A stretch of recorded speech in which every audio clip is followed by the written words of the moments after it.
बिस्मिल्लाहिर्रहमानिर्रहीम। अस्सलाम वालेकुम guys, welcome back in other video. So in the last section हमने सर्विस प्रोफाइल्स को देखा। हमने देखा कि सर्विस प्रोफाइल्स के किस तरह काम करते हैं और किस तरह हमारा डिफरेंट सिनेरियोज़ के अंदर डिफरेंट प्रोफाइल्स को स्टार्ट करने के अंदर मदद देती हैं। सो हमारा डॉकर कंपोज का सेक्शन चल रहा है, इसके अंदर हम काफ़ी कुछ चीज़ें देख रहे हैं। तो आज जो हम टॉपिक देखने जा रहे हैं वो है कंट्रोल स्टार्टअप ऑर्डर।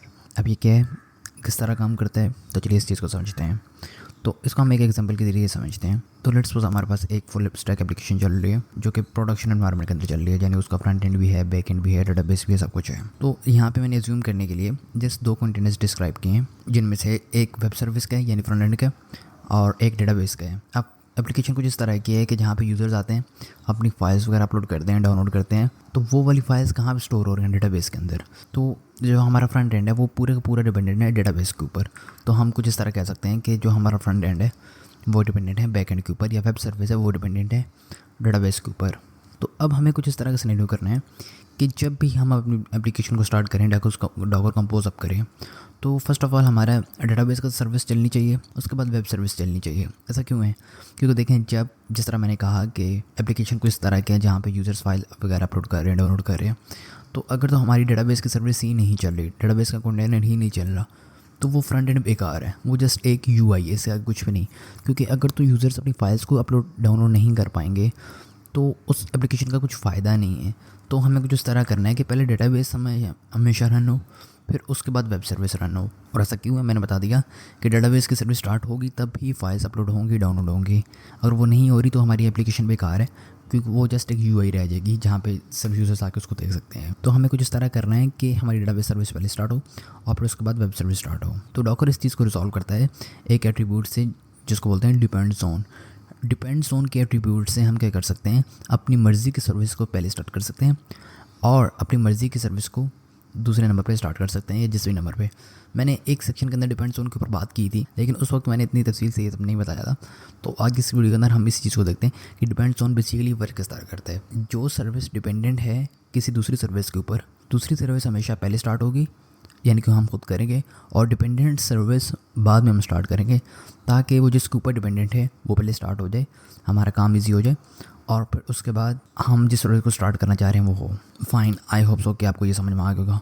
अब इस डिपेंड जोन को डिस्क्राइब करने के हमारे पास दो तरह के सेंटेक्स होते हैं, एक होता है शॉर्ट सेंटेक्स और एक होता है लॉन्ग। दोनों के ऊपर बात करते हैं।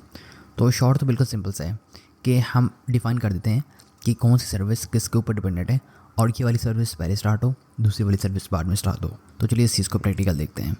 तो हम यहाँ चलते हैं, एक नया फोल्डर बनाते हैं, maybe known as folder, और इसके अंदर अपना VS कोड ओपन कर लेते हैं। और यहाँ हम क्या करते हैं, एक नई फाइल बना लेते हैं, लेट्स सपोज डॉकर कंपोज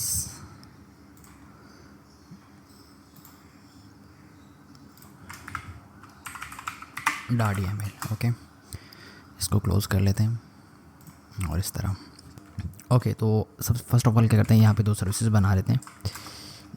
एक कर लेते हैं वेब और एक कर लेते हैं DB। और वेब के अंदर हम इमेज यूज़ कर लेते हैं BusyBox,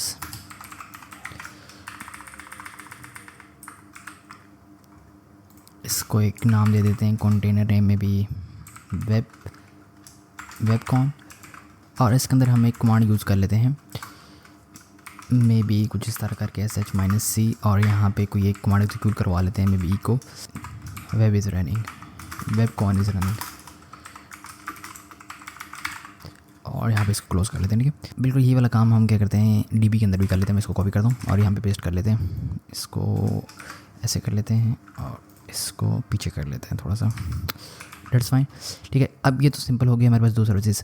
तो अब हम क्या करते हैं कि वेब डिपेंड्स करते हैं DB, जब तक हमारी DB सर्विस स्टार्ट ना हो, वेब वाली स्टार्ट ना हो। ठीक है, तो सिंपली आपने क्या करना है, डिपेंड्स ऑन का कीवर्ड यूज़ करना है और यहाँ पे सर्विस का नाम टाइप आउट कर देना है, जो कि है DB। ठीक है, अब इससे होगा क्या कि जब हमारी DB सर्विस स्टार्ट होगी उसके बाद ही हमेशा वेब स्टार्ट होगी, क्योंकि ये डिपेंड करिए DB के ऊपर। तो हम अपने टर्मिनल के अंदर चलते हैं और यहाँ पे कर लेते हैं डॉकर कंपोज अप। मैं हिट एंटर करता हूँ। ओह ओके, मैंने यहाँ पे चेंजिंग नहीं की, तो हम इसको DB को ऑन कर लेते हैं और यहाँ पे भी हम इसका आउटपुट चेंज कर लेते हैं। मैं DB से रनिंग कर देता हूँ। अब मैं डॉकर कंपोज अप करता हूँ, तो मेरे पास ये 2 कंटेनर बन गए। तो आप ये देखें dbcon मेरे पास पहले रन हुआ और उसके बाद webcon रन हुआ। अच्छा एक्साइट क्यों हो रहा है, क्योंकि वो बेसिकली क्या करता है कि जस्ट वाली कमांड एग्जीक्यूट करवा के ना एग्जिट हो जाता है। हम इसको कंटिन्यूसली रन रख सकते हैं, लेकिन अभी के लिए for the sake of simplicity मैं इसको ऐसे ही छोड़ रहा हूँ, तो आप इस चीज़ को इग्नोर करें। तो ये देखें वाली चीज़ है कि देखें फर्स्ट ऑफ ऑल हमारा डिपेंड्स ऑन की वजह से हमारे डीबी कंटेनर स्टार्ट हुआ, ये वाला जो कि ये आउटपुट आप देख सकते हैं पहले इसका है। और फिर उसके बाद वेबकॉन रनिंग हुआ, क्योंकि हमारे पास ये डिपेंडेंसी सर्विस थी जो कि डिपेंडेंट थी डीबी सर्विस के ऊपर। तो इस तरह हम क्या कर सकते हैं, शॉर्ट सिंटैक्स का यूज़ करके एक सर्विस को दूसरी सर्विस पे डिपेंडेंसी दे के उसको पहले स्टार्ट कर सकते हैं और दूसरी को बाद में स्टार्ट कर सकते हैं अपने सिनेरियो के मुताबिक। ओके, ये तो होगी सिंपल बात कि किस तरह एक सर्विस डिपेंड करती है दूसरे के ऊपर। लेकिन इसके कुछ ड्रॉबैक्स हैं। अब वो ड्रॉबैक्स के वो किस तरह रिजॉल्व आउट होते हैं इस चीज़ को देखते हैं। तो हम अपनी स्लाइड्स के अंदर चलते हैं। तो वो यहाँ पे हम इसको इस तरह करते हैं। तो देखें इसके ड्रॉबैक्स कुछ इस तरह के हैं।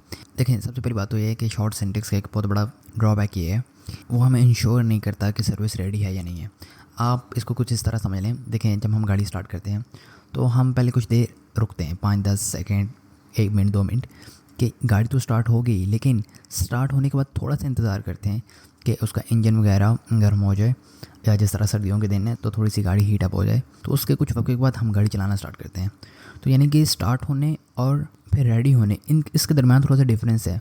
तो वो शॉर्ट सिंटैक्स हमें नहीं प्रोवाइड करता कि हम इंश्योर कर सकें कि सर्विस रेडी हो चुकी है या नहीं हो चुकी। फिर दूसरे नंबर पे कि शॉर्ट सिंटैक्स हमें ये नहीं इंश्योर करता कि सर्विस अभी हेल्दी भी है या नहीं है। मतलब स्टार्ट तो हो गई, लेकिन स्टार्ट होने के बाद रेडी भी है या नहीं है, और फिर रेडी होने के बाद अभी वो हेल्दी भी है या नहीं है, वो क्या इस कंडीशन के अंदर है या नहीं है कि अब वो रिक्वेस्ट या IO ऑपरेशंस को हैंडल कर सके।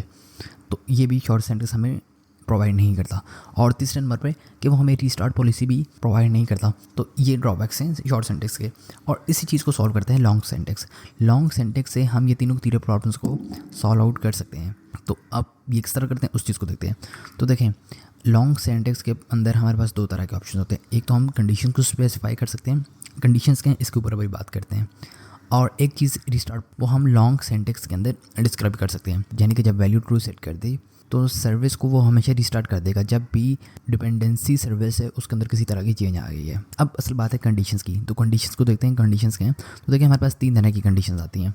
एक आती है कि सर्विस स्टार्टेड, एक आती है सर्विस हेल्दी, और एक आती है सर्विस कंप्लीटेड सक्सेसफुली। 3 तरह की कंडीशंस होती हैं जो हम लॉन्ग सिंटैक्स के अंदर डिस्क्राइब कर सकते हैं। अब तीनों सर्विस के हैं, ये तो जैसे इनके नाम से इनकी डिस्क्रिप्शन के किस तरह वर्क करती हैं उस चीज़ को देखें। तो देखें सर्विस स्टार्टेड। तो सर्विस स्टार्टेड का आप किस तरह समझ लें कि बिल्कुल शॉर्ट सिंटैक्स का इक्विवेलेंट है, कि यानी कि जिस तरह हमारे शॉर्ट सिंटैक्स काम करते हैं ना, बिल्कुल as it is service started काम करती है। डिपेंडेंट सर्विस को जस्ट स्टार्ट करना है और फिर उसके बाद डिपेंडेंसी सर्विस को स्टार्ट करना है। और फिर दूसरा हमारे पास आता है सर्विस हेल्दी, कि सर्विस हेल्दी से हम इंश्योर करते हैं कि सर्विस आया कि रेडी होने के बाद हेल्दी भी है या नहीं है। तो उसके लिए हमारे पास आता है सर्विस हेल्दी। तो ये क्या करता है कि किसी भी एक सर्विस को मार्क करता है कि हेल्दी, फिर उसके बाद जो सर्विस उसके ऊपर डिपेंडेंट है उसको स्टार्ट करता है। यानी कि पहले चेक करेगा कि ये सर्विस स्टार्ट हुई, फिर उसके बाद रेडी हुई, रेडी होने के बाद अब ये सर्विस हेल्दी है। जब उसको प्रॉपर लग जाएगा कि अब ये सर्विस हेल्दी हो चुकी है, फिर उसके बाद दूसरी सर्विस को स्टार्ट करेगा जो उसके ऊपर डिपेंडेंट है। और हमें पता कैसे लगेगा कि ये सर्विस हेल्दी हो चुकी है, उसके लिए एक एट्रीब्यूट आता है हेल्थ चेक। हम वो डिस्क्राइब कर देते हैं अपनी कंडीशंस के मुताबिक कि जब ये वाला काम हो तो तुम सर्विस को हेल्दी मार्क कर देना। और जब वो सर्विस को हेल्दी मार्क कर देते हैं फिर दूसरी सर्विस को स्टार्ट कर देते हैं। और फिर तीसरा आता है सर्विस कंप्लीटेड सक्सेसफुली। तो सर्विस कंप्लीटेड सक्सेसफुली ये होता है कि कोई भी एक सर्विस है वो अपना काम करे और काम करने के बाद उसको कंप्लीट मार्क करे, कंप्लीट मार्क करने के बाद वो ऑटोमेटिकली एग्जिट हो जाए। तो मतलब ये हम रेयरली यूज़ करते हैं, लेकिन फिर भी आपको पता तो होना चाहिए। तो ये तो होगी तीनों कंडीशंस। अब बात करते हैं कि हेल्थ चेक। तो देखें जिस तरह मैंने बताया कि सर्विस हेल्दी किसी सर्विस को हेल्दी तब मार्क करेगी जब वो उस कंडीशंस के ऊपर सक्सेसफुली एग्जीक्यूट हो जाएगी जिनको हम डिस्क्राइब करेंगे। और कैसे डिस्क्राइब करेंगे वो हेल्थ चेक के एट्रीब्यूट से करेंगे। अगर आपको कंफ्यूज हो रहा है तो बस इस तरह समझ लें कि हमारे पास सर्विस ए है, दूसरी सर्विस बी है। तो हम डॉकर को बताएंगे कि सर्विस ए को तब स्टार्ट करना जब सर्विस बी हेल्दी हो जाए। और डॉकर को कैसे पता चलेगा कि सर्विस बी अब हेल्दी हो चुकी है? तो उसके लिए हम हेल्थ चेक एट्रीब्यूट से डिफ़ाइन कर देते हैं कि ये वाला जब काम हो जाए तो तब तुम मार्क कर देना कि अब सर्विस हेल्दी हो चुकी है, फिर उसके बाद दूसरी सर्विस को स्टार्ट कर देना। तो हेल्थ चेक के अंदर 5 कंपोनेंट्स होते हैं, उनकी मदद से हम डिस्क्राइब कर सकते हैं कि इस सर्विस को मार्क करना या नहीं करना हेल्दी। तो एक होता है टेस्ट, एक होता है इंटरवल, एक टाइम आउट, एक रिट्राई और स्टार्ट पीरियड। पांचों के ऊपर बात करते हैं कि पांचों का क्या काम होता है। तो सबसे पहले बात करते हैं टेस्ट की। तो टेस्ट क्या होता है कि हम एक कमांड राइट आउट कर देते हैं, अगर तो वो कमांड सक्सेसफुली एग्जीक्यूट हो जाती है तो डॉक्टर को पता लग जाएगा कि सर्विस काम कर रही है ठीक से। और ये कमांड हम अपनी मर्ज़ी की कोई सी भी डिस्क्राइब कर सकते हैं। अगर तो हम बैकएंड के ऊपर काम कर रहे हैं तो हम में भी कोई कल वगैरह की कमांड यूज़ करें, अगर डिफरेंट सर्विस का कनेक्शन चेक करें तो मे बी पिंग वगैरह करें, तो हम अपनी मर्ज़ी की सिनेरियो के हिसाब से कमांड डिस्क्राइब कर देते हैं कि भाई अगर ये कमांड एग्जीक्यूट हो जाए ठीक से तो मतलब सर्विस करेक्टली काम कर रही है। फिर दूसरी बात आती है इंटरवल, कि कितनी मरतबा हेल्थ चेक करते रहना, यानी कि 5 सेकंड्स फॉर एग्जांपल, तो हर 5 सेकंड्स के बाद चेक करता रहेगा, हेल्थ चेक को मॉनिटर करता रहेगा। फिर आता है टाइम आउट, कि लेट्स सपोज उसने कमांड एग्जीक्यूट की जो ऊपर हमने टेस्ट के अंदर डिस्क्राइब की होगी, और वहाँ से आगे से रिस्पॉन्स नहीं आ रहा, कितनी देर इंतज़ार करेगा, 2 सेकंड, 4 सेकंड, 5 सेकंड, कितनी देर इंतज़ार करेगा उसको मार्क करने के लिए कि अब क्योंकि रिस्पॉन्स नहीं आ रहा तो अब वो है अनहेल्दी है। और फिर रीट्राइज, कि कितनी मरतबा कोशिश करनी है कि उस सर्विस को मार्क करे है अनहेल्दी, 1 मरतबा, 2 मरतबा, 5 मरतबा, यानी कि 5 मरतबा हम रीट्राइज के अंदर लेट्स सपोज डिफाइन कर दिया 3, तो मतलब 3 मरतबा वो चेक करेगा कि तीनों मरतबा अगर रिस्पॉन्स नहीं आता तो अनहेल्दी उसको डिस्क्राइब कर देगा। और फिर स्टार्ट पीरियड, कि जब फर्स्ट सर्विस स्टार्ट हो जाए, अब उसके बाद मैंने फर्स्टली कब एग्जीक्यूट करनी है हेल्थ चेक की कमांड, यानी कि एक सर्विस रेडी होगी, अब रेडी होने के बाद थोड़ा सा उसको ग्रेस पीरियड देगा कि अभी तुम बिल्कुल रेडी हो जाओ। अब रेडी होने के ठीक 3 सेकंड्स बाद या जितना भी हम टाइम डिस्क्राइब करेंगे, लेट्स सपोज 3 सेकंड, तो 3 सेकंड्स के बाद फर्स्ट कमांड एग्जीक्यूट करेगा चेक करने के लिए कि सर्विस अब सक्सेसफुली काम कर रही है या नहीं कर रही। तो ये 5 कंपोनेंट्स होते हैं हेल्थ चेक के। तो ये तो होगी थ्योरेटिकल बात। अब देखते हैं इसका प्रैक्टिकल, और हम अपने कोड की तरफ चलते हैं। और अब इसी कोड के अंदर थोड़ी सी चेंजिंग करते हैं। तो मैं यहाँ पे क्या करता हूँ, इस कमांड को थोड़ा सा इसके अंदर मॉडिफिकेशन करता हूँ ताकि मेरी ये वाली वेब सर्विस हमेशा कंटिन्यूसली रन स्टेट के अंदर रहे। तो यहाँ पे मैं कुछ थोड़ी सी मॉडिफिकेशन करता हूँ इसके अंदर। आपको ये समझने की ज़रूरत नहीं है, बस आप इस चीज़ के ऊपर ध्यान दें। अगर हम लॉन्ग सेंटेंस का यूज़ करेंगे तो हमारी ड्रॉबैक्स किस तरह सॉल्व होंगे। और यहाँ पे मैं क्या करता हूँ, डीबी की जगह कंडीशन यहाँ पे इसको कर लेते हैं, सॉरी, और यहाँ पे इसको हटाते हैं और यहाँ पे करते हैं सर्विस हेल्दी। ये देखें हमारे पास तीनों यहाँ पे ऑप्शंस आ गए। तो मैं सर्विस हेल्दी करता हूँ। और अब इससे क्या होगा कि हमारी ये वाली सर्विस इसके ऊपर डिपेंडेंट करेगी, और जब तक ये वाली सर्विस हेल्दी नहीं होगी ये वाली सर्विस रन नहीं होगी। ठीक है, यहाँ पे स्पेस दे लेते हैं और अब इसके अंदर मॉडिफिकेशन करते हैं। तो फर्स्ट ऑफ ऑल मैं यहाँ पे करता हूँ स्लीप, और यहाँ पे इसको 5 सेकंड कर लेते हैं। और इसी के आगे मैं क्या करता हूँ, जानबूझ के इंटेंशनली इसको एग्जिट करवा लेता हूँ एक कोड से। ठीक है, एग्जिट 1 मैंने आपको स्टेटस कोड्स के बारे में कुछ सेक्शंस पहले बताया था। अगर आपने वो नहीं देखे तो मैं थोड़ा सा आपको ओवरव्यू दे देता हूँ कि हमारे पास ये वाला स्टेटस कोड होता है 0, 1 और फिर आगे जो भी। तो 0 का मतलब होता है कि हम खुद इंटेंशनली विदाउट एनी एरर उसको आउट कर रहे हैं, एग्जाइट कर रहे हैं, बंद कर रहे हैं। और 0 के अलावा कोई भी कोड है, 1 है, 2 है, जो भी है, उसका मतलब है कि किसी तरह का एरर है हमारी सर्विस के अंदर और उस वजह से हमारी एप्लीकेशन एग्जाइट कर रही है। ठीक है, तो हम 1 कर लेते हैं। और अब इसके अंदर मैंने, क्योंकि यहाँ पे सर्विस हेल्दी के कंडीशन दी हुई है, तो मुझे यहाँ पे हेल्थ चेक एट्रीब्यूट का यूज़ करके इसको बताना पड़ेगा कि कब हमारी सर्विस हेल्दी है और कब नहीं है। तो मैं हेल्थ चेक कर लेता हूँ। फर्स्ट ऑफ ऑल हमें टेस्ट, जिस तरह मैंने बताया था टेस्ट, मैं यहाँ पे टैब का बटन दबा रहा हूँ, मेरे पास एक्सटेंशन लगी हुई है तो वो उसको ना ऑटो कंप्लीट कर देती है। तो मैं जैसे ही टैब इंटर करूँगा तो इसने मुझे यहाँ पे ऑटो कंप्लीशन दे दी। और मैं इसके अंदर अब चेंज कर लेता हूँ। तो टेस्ट के लिए मैं ये वाली कमांड यूज़ करने के बजाय इसको चेंज करता हूँ और यहाँ पे करता हूँ pgrep और इसके अंदर SH कर लेते हैं। ठीक है, और अब इंटरवल, तो मैं यहाँ पे मैं भी 2 सेकंड कर लेता हूँ और टाइम आउट को 2 सेकंड कर लेते हैं। और स्टार्ट पीरियड इसने यहाँ पे नहीं बताया तो मैं स्टार्ट पीरियड कर लेता हूँ 5 सेकंड। अब हम चलते हैं यहाँ पे और करते हैं डॉकर कंपोज अप। अब मेरी एप्लीकेशन स्टार्ट नहीं होगी, अभी ये मैंने इंटेंशनली इसको एक्साइट करवाना है ताकि मैं आपको दिखा सकूँ जब तक सर्विस अनहेल्दी होगी तो वो उसको रन नहीं करेगा। अच्छा, ये यहाँ पे मैंने लिखना भूल गया, तो यहाँ पे आएगा टेल। ठीक है, अब मैं डॉकर कंपोज अप करता हूँ, मैं हिट एंटर करता हूँ, तो ये इसको अनहेल्दी कंसिडर करके वेब को स्टार्ट ही नहीं करेगा। इस चीज़ को देखें, डिपेंडेंसी फेल टू स्टार्ट। क्यों? क्योंकि अभी मैंने इंटेंशनली इसको एग्जिट करवा लिया था एग्जिट कोड 1 की वजह से, और इस वजह से हमारी ये वाली सर्विस स्टार्ट ही नहीं हुई।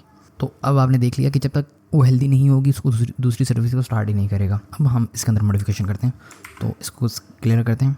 तो यहाँ पे मैं एग्जिट की जगह कर लेता हूँ उसको स्लीप और मे बी 600, इट्स फाइन। और यहाँ पे कुछ इस तरह कर लेते हैं, डेट्स इट। अब मैं करता हूँ डॉकर कंपोज अप, मैं हिट एंटर करता हूँ, तो यहाँ पे मेरी ये वाली दोनों सर्विसेज स्टार्ट हो जाएंगी। लेकिन उससे पहले डीबी सर्विस स्टार्ट होगी और फिर जो हमारी वेब है। तो ये देखें, dbcon इज़ रनिंग। इसने पहले DB सर्वर को स्टार्ट किया और फिर वेब सर्वर को स्टार्ट किया। सो इस तरह हेल्थ चेक हमारी मदद करता है सर्विस को हेल्दी करने के बाद दूसरी सर्विस को स्टार्ट करने के अंदर। सो आई होप सो कि आपको ये चीज़ समझ में आ गई होगी। अगर आपको नहीं समझ में आई तो आप वीडियो वापस से देख लें, इंशाल्लाह आई होप सो कि आपको समझ में आ जाएगी। ओके, तो लास्ट चीज़ इसके अंदर हम डिस्कस कर लेते हैं कि समरी कि कब शॉर्ट सेंटेंस का यूज़ करना है और कब लॉन्ग सेंटेंस का यूज़ करना है। शॉर्ट सेंटेंस का तब यूज़ करना है कि जब आपको इस बात से कोई फ़र्क नहीं पड़ता कि जो दूसरी वाली सर्विस है वो हेल्दी है या नहीं है, और वो अभी तक रेडी भी है ऑपरेशंस के लिए या नहीं है। आपने जस्ट स्टार्ट करना है और उससे ऊपर ऑपरेशन परफॉर्म करवाना स्टार्ट कर देने हैं। तो आपको इस बात की कोई गर्ज नहीं है कि अभी वो रेडी भी है या नहीं है, तो आप तब वहाँ पे शॉर्ट सेंटेंस यूज़ कर लें। और लॉन्ग सेंटेंस कि जब आपको इस बात की ज़रूरत है कि जो दूसरी सर्विस है वो पहले स्टार्ट हो और फिर पहली सर्विस वो स्टार्ट हो, तो उस सिनेरियो के अंदर आप क्या कर सकते हैं, लॉन्ग सेंटेंस का यूज़ कर सकते हैं। तो दोनों सेंटेंस कितने अपने सिनेरियोस हैं, डिपेंड्स ऑन योर सिनेरियो, आप किसी भी सेंटेंस का यूज़ कर सकते हैं। So that's it for this video. I hope so कि आपको समझ में आ गई होगी। तो चलिए इंशाल्लाह मिलते हैं नेक्स्ट वीडियो के अंदर। तब तक के लिए ख्याल रखिए अपना भी और आपको चाहने वालों का भी। अल्लाह हाफिज़।